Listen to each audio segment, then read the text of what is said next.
If you don't know me, my name is Andre Yu. I'm based in Canada, and I'm the founder of When Hounds Fly Dog Training. I started it in 2010. It's a pet dog training school that serves downtown pet dog owners in the city of Toronto. And I started it as an owner operated business myself, just seeing whether it would work out. And over the last now coming up to 16 years, I've managed to grow it to a business that does over $1 million US in annual revenue. We're a team of 20 and we have multi locations. I'm really passionate about two things. One, helping pet dog guardians have great relationships with their dogs and live harmonious with them. And I'm also passionate about creating a really, really great business that employs talented dog trainers and behavior consultants and helps them, have a great living and do work that's fulfilling. So both business and dogs are two of my passions. And that's why I'm so excited to be on your podcast today.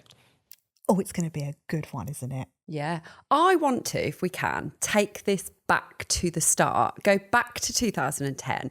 And can you give us, because you kind of skirted over it like, oh yeah, this is what I've done. And I'm like, hold on, we need to figure out, how did you even start to do this? Was there a vision in the first place? Was there a strategic plan involved? Or did it happen by accident? Like, tell us right back from the start. If I'm really, really honest about the start in 2010, it was really just winging it. And I never created a business plan, certainly not in 2010. I did not have this grand vision or strategy with goals. I just basically said, what if I rented a small studio not too far from my house in the downtown west neighborhood of part of Toronto?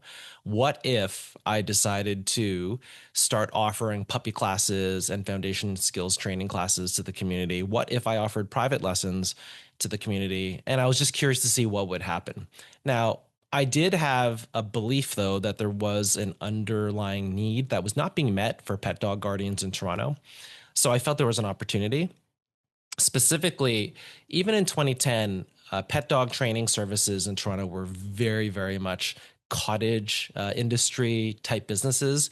For example, I took pet dog training classes in the mid 00s, and you had to fax machine in your application forms and mail in a check to send your class fees in. Yeah. And this was already the mid 00s. Like, e-commerce had been around for 10 years. People were used to already using their credit cards online, and that's what the status quo was. So I definitely had this idea that, I'm going to bring in the best of the tech, the tech world, bring in the types of conveniences and level of service that people expect in other industries to pet dog training. That was a differentiator. And then the other component too is I also felt dog training as the skill set and the way that things were taught was also behind as well. It was a lot of lure reward based dog training, which, don't get me wrong, is great. But there weren't many people using shaping or targeting or clicker training. So I thought that I could elevate both the service in terms of how we train dogs, but also elevate the client experience. So that was my idea, the opportunity, and I just went ahead and did it. And that was the first 3 years of the business.